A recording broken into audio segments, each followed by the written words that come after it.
Iniciei gravação. Só estou abrindo aqui o arquivo da nossa petição inicial.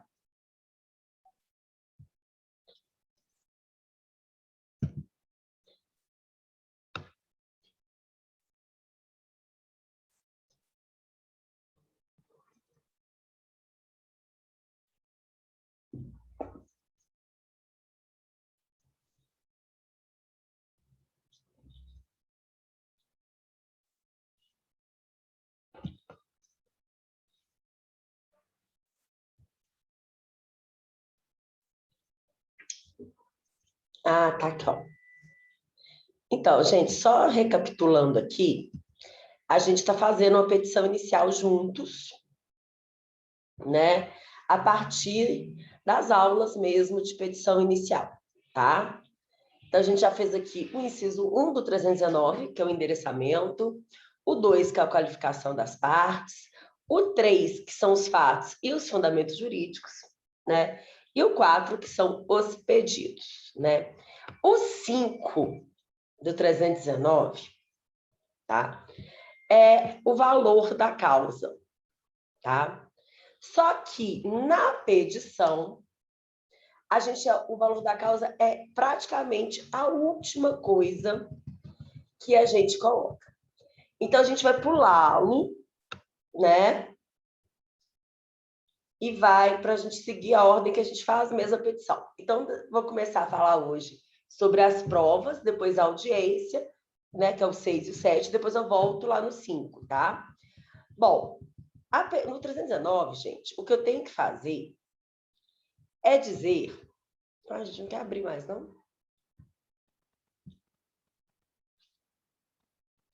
No 319, o que eu tenho que fazer, fala que eu tenho que fazer, é indicar as provas que eu pretendo produzir. É uma mera indicação, gente, não é uma especificação. Eu vou ter esse momento de especificar as provas que eu pretendo produzir. Eu vou ter esse momento, tá? Mas não é aqui, tá? Vai ter um momento no processo em que eu vou especificar as provas que eu pretendo produzir, tá? Vai ser lá... Quer ver? Ó, só um minutinho.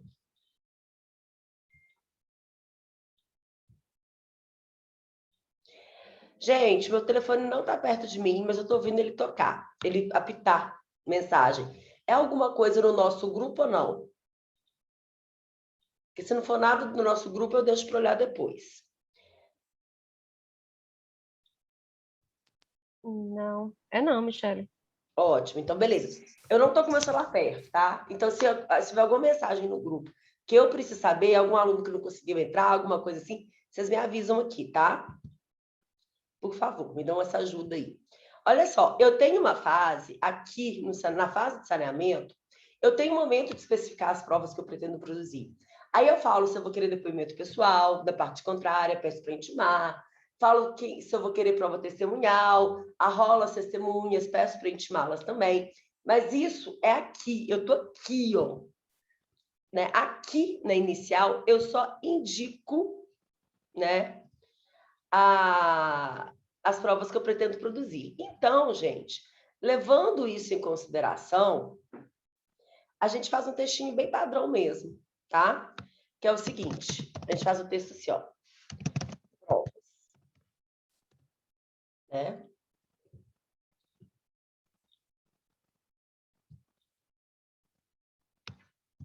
Aí eu venho aqui e coloco assim, ó. Pretende demonstrar o alegado por todos os meios de prova em direito admitidos, tá? É um texto padrão que vocês podem copiar e usar em todas as iniciais que vocês forem fazer, tá? Então, não preciso dizer especificamente quais as provas que eu vou produzir, tá? E aí, o próximo é a opção do autor, que é o 7º, é a opção do autor pela audiência de conciliação ou mediação.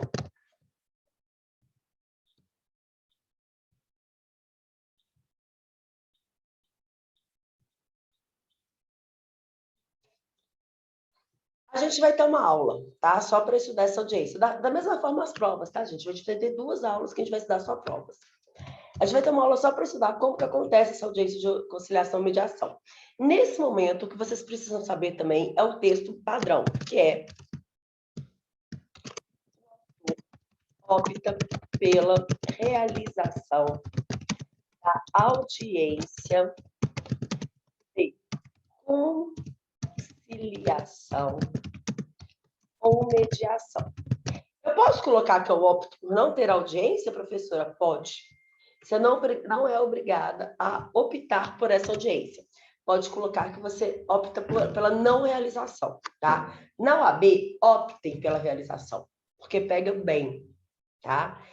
Eu falo que é a vibe do momento, né? É a conciliação, a mediação, então optem na OAB, tá? Na vida real, eu aconselho também optar, viu, gente? Porque muitos processos a gente consegue resolver nessa audiência de conciliação e mediação, glória a Deus, né? Então, é interessante, sim, a gente optar. A não ser, gente, você tenha certeza que a outra parte não vai fazer acordo, tá? E aí, você tem que ter certeza, sabe? Porque, às vezes, o seu cliente, ele fala assim com você, olha, doutora, eu já tentei, esse fulano não vai fazer acordo comigo, né? Gente, não vai fazer acordo, porque eu sei que tentou, e vocês são 2 ignorantes que estão em conflito, olha que coisa horrorosa, né?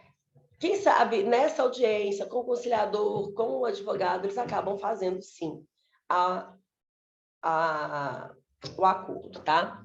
Gente, bom, outra coisa. E aí, pensando nisso, a gente tem que pensar no nosso contrato de honorários, tá? Contrato de honorários. Professora, de onde você tirou isso? Por quê? Simples, muito simples, tá? Se você faz um acordo aqui nessa audiência e o processo termina em 1 mês, o seu cliente chega para você e fala assim, doutor, então, já que o processo terminou em 1 mês, eu vou pagar menos, né? Não, coloca uma cláusula no seu contrato, que se houver acordo, em qualquer momento do processo, o valor dos honorários não serão alterados. Porque o povo tem maneira de achar que se fez acordo, o advogado trabalhou menos, então tem que receber menos, tá? Não, se fez acordo, em vez do seu processo levar 10 anos, ele levou 1 mês. O advogado foi mais eficiente, veio a ter cobrado mais, tá? Então não cai nessa pegadinha, não. E por fim, aí sim, o valor da causa, tá? Bom, quanto a esse valor da causa, gente, aí nós vamos ter que falar um pouquinho mais sobre isso. Por quê? O 319, ele fala simplesmente o seguinte, que a petição inicial tem que indicar o valor da causa, tá? O que é indicar o valor da causa? É dar à causa o mesmo valor, né? E aí, a gente precisa voltar um pouquinho no tempo e trabalhar aqui com o 291 e o 292. O 291 fala o seguinte, a toda causa será atribuído o valor certo, ainda que não tenha conteúdo econômico imediato aferível. Vocês ouviram isso? Ainda que não tenha conteúdo imediato, econômico imediato aferível. Então, toda a causa eu vou ter que atribuir um valor. É em cima desse valor que serão cobradas as custas e os honorários, tá? Mas pode ser que a minha ação não tenha um valor econômico imediatamente aferível? Pode. Imagina aí que eu descubro, minha mãe me conta, em seu leito de morte, que o meu verdadeiro pai é o Silvio Santos. Vou ajuizar a ação, então, de investigação de paternidade contra quem? Contra o Silvio Santos. Eu vou pedir alimentos do Silvio Santos, gente? Não. Eu sou maior, capaz, me sustento. Mas se ele te desse uma mesada, uma pensão, você poderia parar de trabalhar. Ele não é obrigado. Eu tenho mais de 18 anos. Sou formada, trabalho. Professora, tudo bem. Mas e a herança? Herança de gente viva? Naquele momento, eu não posso querer R$1 dele. Naquele momento, a única coisa que eu quero é a declaração da paternidade. Mesmo assim, eu tenho que atribuir à causa um valor. E aí, gente, quando a causa não tem um valor, mas você tem que atribuir um valor, a gente costuma colocar R$1.000, tá? Aí você coloca para efeitos fiscais. Por quê? Porque a causa não tem um valor econômico imediatamente aferível, ok? Agora, e quando ela tem um valor imediatamente oferível? Aí a gente tem que ir na tabelinha do artigo 292, que fala o seguinte: o valor da causa constará da petição inicial ou da reconvenção e será, tá? Aí é o que eu tenho 8 hipóteses, 8 incisos, tá, gente? Na ação de cobrança de dívida, a soma monetariamente corrigida do principal, juros de mora vencidos e outras penalidades, se houver, até a data da propositura da ação. Tá? Então, você vai no cobrança de dívida, o valor da dívida mais os acessórios. Juros, correção monetária e multas, né? Você pode até fazer uma tabelinha, tá? De uma planilha de débito, tá? Não sei fazer. A Bruna pode fazer isso por você. Estou fazendo propaganda do você, Bruna, mas mentira. Quando a gente estiver estudando execução, no semestre... Pagando bem que mal tem. Não é mesmo? Mas no semestre Né? que vem, quando a gente estiver trabalhando execução, eu vou ensinar vocês a fazer essa tabelinha na internet também, tá? Quando o cálculo é simples, tá, gente? Aquele cálculo que tem um valor X e tem que cobrar só custos e honorários. Custos e honorários, perdão, gente. Só juros e correção monetária. Agora, se for um cálculo mais complexo, aí, gente, tem que chamar um contador mesmo para fazer, tá? Quem vai pagar? Óbvio que é o cliente, né? Na ação que tiver para objeto a existência, a validade, o cumprimento, a modificação, a resolução, a resilição ou a rescisão de contrato de ato jurídico, o valor do ato ou de sua parte controvertida. Ou seja, o contrato, gente, é o valor do contrato. Agora, se o contrato prevê duas obrigações, uma de 10 mil, outra de 20 mil, eu estou questionando só de 20 mil, aí o valor vai ser só de 20 mil, tá? Na ação de alimentos, a soma de 12 prestações mensais pedidas pelo autor. Então, se eu quero R$ 1.000 de alimentos, o valor da causa vai ser 12 mil. O valor dos alimentos que eu quero, sempre multiplicados por 12, tá? Na ação de divisão, demarcação, reivindicação, o valor da avaliação da área ou do bem objeto do pedido. Então, se eu estou falando da divisão, demarcação, reivindicação de um imóvel, é o valor do imóvel. Na ação de indenização, inclusive fundada em dano moral, o valor do pedido. Antigamente, a gente achava que a gente não precisava quantificar esse pedido, que podia pedir para o juiz quantificar. O 292, inciso 5 do novo código, acabou com essa palhaçada. Por quê? Se eu colocar lá que o valor da causa do dano moral é R$ 1.000, considera-se que o meu pedido é de dano moral, é de R$ 1.000, tá? Então, você tem que quantificar o dano moral. Na ação em que a acumulação de pedidos, a quantia correspondente à soma dos valores de todos eles, tá? E aí você vai colocar o seguinte: indenização, danos materiais morais, somos 2 pedidos, esse é o valor da causa. Na ação em que os pedidos são alternativos, o de maior valor. Então, eu estou pedindo isso ou aquilo, sem preferência, é o de maior valor, é o valor da causa. E no subsidiário, isso ou aquilo com ordem de preferência, é o principal, é o que eu estou preferindo, tá? Bom, alguma dúvida, gente, até aqui?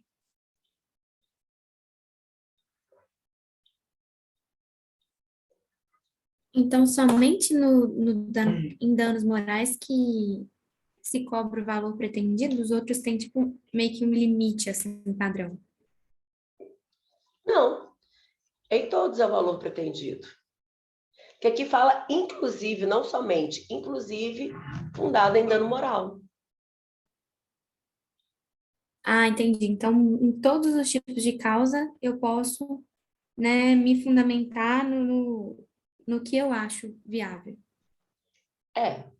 Agora, quando é o valor material, Cecília, é muito fácil você oferir, né? Porque pensa bem, se você está me devendo, se você quebrou meu celular, que custa 2 mil, qual que é o valor do dano material? 2.000. 2 mil. E aí, qual que vai ser o valor da causa? 2.000, né? Justo, 2.000. Agora, imagina a seguinte situação, Cecília. Imagina, Cecília, a seguinte situação. Digamos que... Ô, Michele, tá aparecendo a tela do São Marcos aí pra gente, tá? Ixi, gente. Oh, meu Deus, foi É. mal. Cecília, imagina a seguinte situação. Imagina que você está no supermercado e aí cai uma gôndola em cima de você, tá? E aí você vai ter que fazer um tratamento médico, porque você ficou muito machucada, e o supermercado não te deu nenhum amparo. E aí você também quer um dano moral. Aí você vai pedir 10 mil de dano moral. E os seus gastos foram de 5 mil. Com o medicamento. Qual que vai ser o valor da causa? 15 mil. Você vai somar dano moral com dano material. Perfeito. Isso mesmo, querido. Beleza. Tá? Ok, gente? Bom, continuar aqui. Quando se pedirem prestações vencidas e vincendas, considerar-se o valor de umas e de outras. Aqui é o seguinte, gente. Imagina a cobrança de aluguel, tá? A pessoa está te devendo 3 meses de aluguel, cada um é R$1.000. Você está num contrato por prazo indeterminado. Durante o processo, ela pode ficar te devendo mais?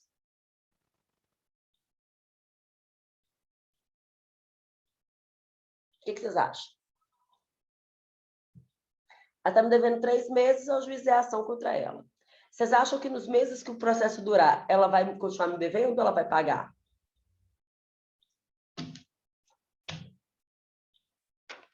Acho que a dívida continua rolando. Então a gente considera as vencidas e as vincendas, tá?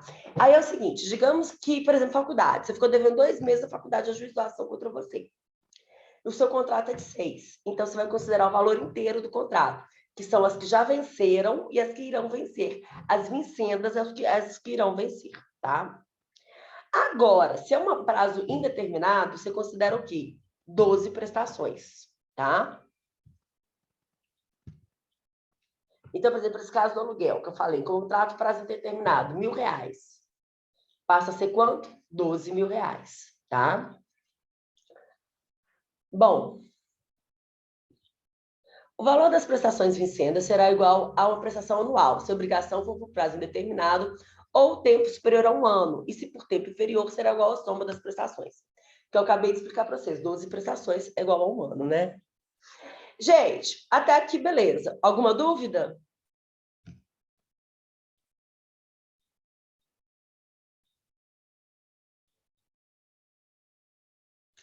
Bom, agora é o seguinte, e se a pessoa atribuir o valor errado à causa? O próprio juiz pode corrigir, né? E se ela tiver pedido menos, ela tem que complementar as custas, né? Se tiver dado o valor da causa menor. E o réu também vai poder impugnar na preliminar da contestação. Ok, gente? Então, vamos encerrar a nossa petição inicial. A gente, assim, ó. Dá-se a causa o valor de. Aqui eu vou colocar XXX, né? Porque é o nosso exemplo. Acabou a petição, professora? Quase, gente, quase. Agora a gente tem um textinho padrão para encerrar a petição. Nestes termos, vírgula, pede deferimento, local, data, advogado e OAB, tá? Gente, acabou a nossa petição. Este modelinho aqui de petição inicial, eu vou colocar lá no Sistema Faculdade para vocês. E o nosso primeiro trabalho será justamente, nosso terceiro, né, nossa VA3, será justamente fazer uma petição inicial. Eu vou ver se eu já até coloco no sistema para vocês, tanto a VA2, que vai ser um estudo dirigido para o dia 4 de outubro, quanto essa VA3, tá? Que vocês já podem fazer, mas eu vou dar um prazo maior. Deixa eu ver aqui qual prazo. Tchau.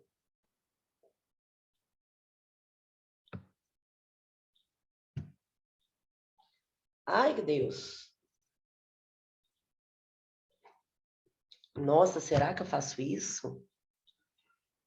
Vou dar, olha só, gente, mais de um mês. Vou dar até o dia 25, tá? Para vocês fazerem. Então, vocês vão fazer uma para o dia 4 e outra para o dia 25 de outubro, ok? Vou colocar essas duas para vocês nesta semana ainda, tá? Gente, até aqui temos alguma dúvida sobre petição inicial? Até aqui tá tranquilo. Bom, então fiz a minha petição inicial. Eu tenho algumas coisinhas para falar com vocês, tá? A primeira coisa, deixa eu fazer outro share aqui só para mostrar isso para vocês. Coisas que eu até já falei, mas eu quero reforçar, né? Que tá aqui, ó. Caso não disponha das informações previstas no inciso 2 do 319, que são aquelas informações sobre o réu, sabe? Estado civil, profissão, CPF, endereço eletrônico e o endereço, poderá o autor, na petição inicial, requerer ao juiz diligências necessárias à sua obtenção. E eu já falei isso para vocês, né? Não tenho o endereço do réu. Eu posso pedir ao juiz que se oficie. TRE, Infojude, Bacenjude, Renanjude, Copasa, CEMIG, TRE, CAGED, TIM, Vivo, Oi, Claro, para que informe o endereço. Não sei o CPF. A gente pode pedir que se oficie a Receita Federal para informar o CPF. Aí eu tenho que ter identidade, ou data de nascimento, ou o nome da mãe, tá? E no caso do endereço, eu tenho que ter o CPF, para que a gente ache o endereço, ok? A petição inicial não será indeferida se, a despeito da falta das informações a que se refere o inciso 2, for possível a citação do réu. Não sei se o réu é médico ou se é engenheiro, não sei a profissão dele. Impede a citação, gente? Não. Então, se você não colocar essa informação, não vai indeferir a petição inicial por isso, tá? A petição inicial não será indeferida pelo não atendimento do disposto no inciso 2 deste artigo, se a obtenção de tais informações tornar impossível ou excessivamente oneroso o acesso à justiça, tá? Ou seja, para eu conseguir as informações vai ficar impossível, tá? Então, ela não vai ser indeferida, tá? Porque a gente não impede o acesso à justiça. Outra coisa, a petição inicial será instruída com os documentos indispensáveis à propositura da ação. Cara, documento indispensável é aquele que é indispensável do ponto de vista jurídico. Certidão de casamento para divórcio, certidão de nascimento para alimentos, certidão de óbito para inventário e por aí vai. Agora, o detalhe, toda a inicial, ela tem que vir com toda a documentação que eu tiver. Tanto a indispensável quanto aquela que eu quero, que eu acho importante para ganhar aquela ação. O momento de produzir prova documental é na petição inicial para o autor. E se eu esqueci de pôr algum documento? Eu posso pôr o documento depois? Não, vai ter ocorrido a preclusão. Eu não vou poder fazer aquilo depois, tá? Salvo, tá? Se for um documento novo, ok? Gente, quero saber se até aqui nós estamos tranquilos. Outra coisa, Oi? Cortou aqui para mim, salvo se... For um documento novo, Cecília. Beleza. Que não existia, entendeu? Bom, outra coisa, gente. Fiz a minha petição inicial, beleza. Como é que eu transformo essa petição inicial num processo? Aí é que são elas, vamos lá. Seguinte aqui. Se eu tiver uma comarca no fim do mundo que ainda for processo físico, o que eu estou falando assim, só por falar, tá? Porque eu não acredito que vocês vão pegar processo físico. Mas se você estiver nessa situação, você tem que imprimir 3 cópias. Numa delas vai ter a cópia dos documentos. O documento é cópia simples, é xerox, tá? E vai levar ao fórum, vai entrar no setor de distribuição, distribuir a petição inicial. E aí você sai de lá com a sua cópia. Por que você fez 3? Uma vai instruir o processo. Uma é a contrafé do réu. E a terceira você leva, e aí lá já vai ter o número do processo e o número da vara. Está distribuído, está iniciado o seu processo. Agora, se é processo eletrônico, aí você distribui pelo sistema, que é o que vocês vão conviver, tá? E aí, espera um minutinho. 5 segundos.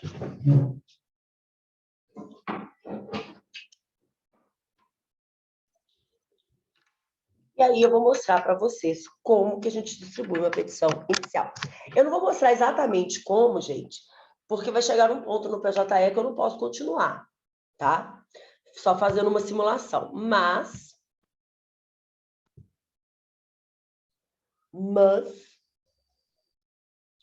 eu vou mostrar um pouquinho para vocês como que a gente distribui a petição inicial aqui no PJE, tá? Óbvio, gente, se o PJE funcionar, tá? Tá parecendo que tá funcionando, ó.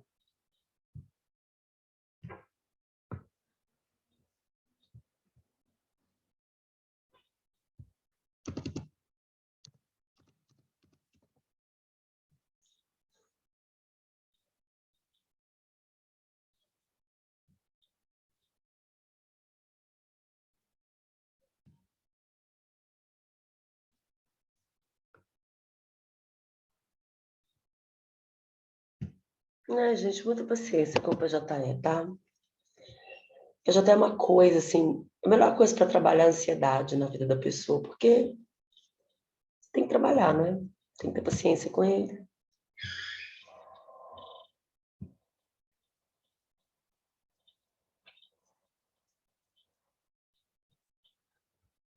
Vamos ver se agora dá, né? Ah, Jesus. Deu. Vocês estão vendo o meu PJE?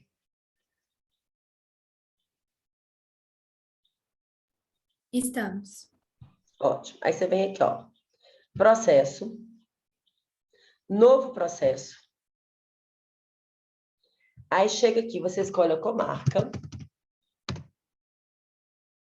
A classe judicial, vamos pôr um processo civil. Quer ver, ó? Procedimento comum civil. Inclui. Aí tá, vamos pegar aqui. Aí tem muito aqui. Vamos pegar. Você pode escolher. Vamos falar assim, ó, vamos pegar aqui um dano moral. Ah, não, nossa exemplaria de cobrança, né? Então vamos continuar. Cobrança. Consumidor civil. Locação, dívida ativa. O consumo. Uma cobrança de uma coisa de consumo, tá? Partes. Aí você vem aqui, inclui o autor, tá, gente? Como? Tá aqui o autor, eu vou colocar o meu CPF, tá?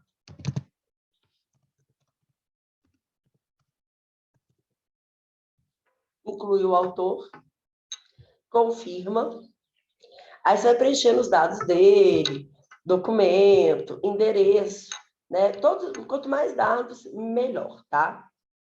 E aí você vincula essa parte ao processo.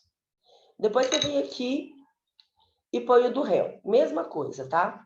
Quanto mais dados, mais rápido o processo vai andar. Aí você vem para as características. Se tem justiça gratuita, se tem pedido de antecipação de tutela, qual que é o valor da causa, salva. Se é um processo sigilo, se é segredo de justiça ou não, né? E adiciona se tiver alguma prioridade. Aí depois você passa para incluir a petição. Aí aqui é o seguinte, você não chega aqui e digita a sua petição, não, tá? Porque se você fizer isso, ela vai sair toda desformatada.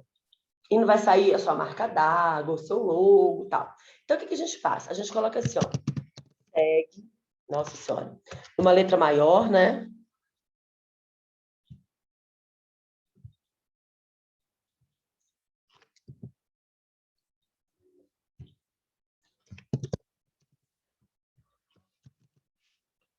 Segue, petição inicial, anexa em PDF. Só pode anexar PDF. E aí você anexa a petição inicial. Salvei. Aí você vai adicionar os documentos, tá? Aí você puxa do seu computador. Eu vou pegar uma aqui só para...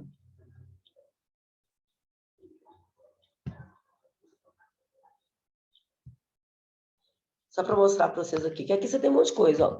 Aí você pode colocar, olha, por exemplo, se é petição inicial, Depois da petição inicial, você coloca a procuração. Depois você vai depor a declaração de hipossuficiência, que é a declaração de pobreza. Aí você vai colocar o comprovante de residência, que tem que ter... toda inicial. Você tem que ter, no mínimo, comprovante de residência, a procuração, o comprovante de residência, os documentos de identificação das partes, tá? Esse aqui eu vou colocar como documento de comprovação. Assina o documento.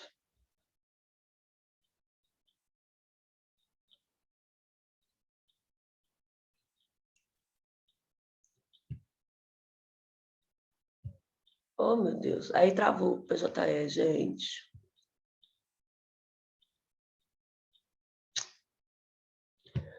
Parou de reconhecer o token, oh, Deus. Bom, mas enfim, só continuar aqui, só para mostrar para vocês. Realmente já estava quase na hora. E aí, você vem para protocolar a petição inicial, né? Seleciona a competência civil, né? Já está aqui tudo, tá vendo? E aí você clica aqui em protocolar. Isso eu não posso fazer, tá? É nesse momento que eu paro. E aí, assim que eu protocolar aqui, virar uma nova caixinha que eu vou mostrar para vocês, que eu fiz isso hoje. Vocês vão ver como é que fica, tá? Aí iniciou o processo. Assim que você protocolou, você deu início ao processo, tá?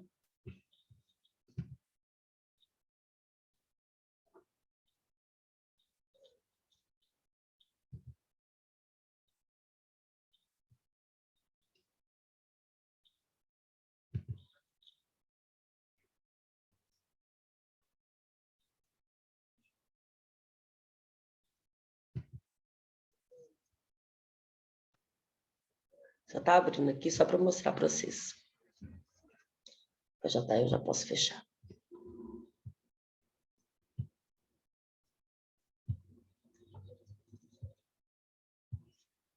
Aí está distribuída essa petição inicial, iniciou o processo, né? Vamos já passar para a próxima fase, que é o que a gente vai falar no segundo horário. Eu só queria que vocês vissem isso daqui, ó, antes. Aí, depois que eu fiz tudo aquilo que eu mostrei para vocês e protocolei a petição, vai aparecer isso daqui, ó, me falando qual que é o número do processo, a jurisdição, a classe, a competência, o órgão, tá? O cargo judicial e o valor da causa. E aqui, ó, o número do processo e a vara. Esse daqui eu posso mostrar para vocês, que esse daqui é um processo do meu pai. E aí ele autorizou, tá? Tá protocolado o processo, você grava isso no teu computador e a partir de agora você acompanha esse processo. Está ajuizada esta ação, né? Alguma dúvida até aqui, gente? Vocês conseguiram ver mais ou menos como é que a gente ajuiza uma ação?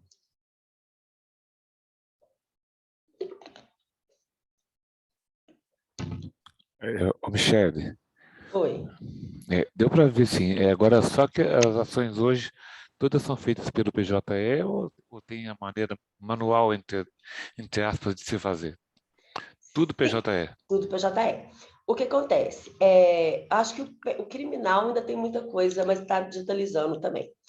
Aqui em Belo Horizonte, você não ajuiza uma ação que não seja assim, no cível. Nenhuma. E nem na Justiça do Trabalho também.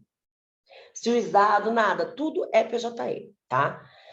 E eu acredito que a maioria... Olha, eu não vou te falar 100%, porque eu não tenho certeza, mas a grande maioria das comarcas, principalmente depois do ano passado, que começou o Covid, também já implementou o PJE. Eu posso optar por fazer o físico? Não pode. Tá? Ok. Mais alguma dúvida, gente? E os físicos existentes foram todos digitalizados? Ai. Vocês fazem umas perguntas tão difíceis, me deixando numa situação tão constrangedora. Tô brincando, gente. Então, é o que a gente imagina que seja o mais óbvio, né? E foi o que a Justiça do Trabalho fez. O cível não tinha feito isso. Ele começou a fazer com o advento da pandemia. Então, tem muita coisa no cível que já está digitalizado, mas tem muita coisa que ainda está digitalizando. Ou seja, a gente convive hoje com processos antigos físicos, cada vez menos, e com processos novos PJE cada vez mais, tá? Gente, dá uma olhadinha aqui. Fiz a repetição inicial, iniciei o processo. Qual que é o próximo passo? A manifestação inicial, que é de quem? Do juiz. Ele vai pegar essa petição inicial, que eu acabei de ajuizar, e vai analisá-la para ver se ela está apta realmente a iniciar aquele processo. Ou seja, se ela preenche todos os requisitos do 319 e pode mesmo iniciar aquele processo. Então, antes de citar o réu, ele faz esta análise. Quando ele faz essa análise, ele pode ver que está tudo ok e determinar a citação do réu, ver que tem algum vício que tem que ser sanado e mandar emendar a petição inicial, ou ver que tem um vício que não pode ser sanado, e aí ele vai indeferir a petição inicial. E quando ele indeferir a petição inicial, a gente já estudou isso, vai ser uma sentença que extingue o processo sem resolução do mérito, ou seja, perdi por WO. E se eu quiser, eu vou ter que ajuizar outra ação, gastar o valor das custas de novo e o tempo de novo. Tá? Por isso, gente, que o juiz não pode sair indeferindo a petição inicial à torta de direito. Ele só pode nos casos que estão previstos em lei, que estão lá no artigo 330. Então, sobre essa manifestação inicial do juiz, os casos que ele pode deferir ou indeferir a petição inicial, a gente vai trabalhar no próximo horário, tá? Ou seja, daqui a 2 minutos, né? Então, deixa eu perguntar para vocês. Primeira coisa, temos dúvidas até aqui?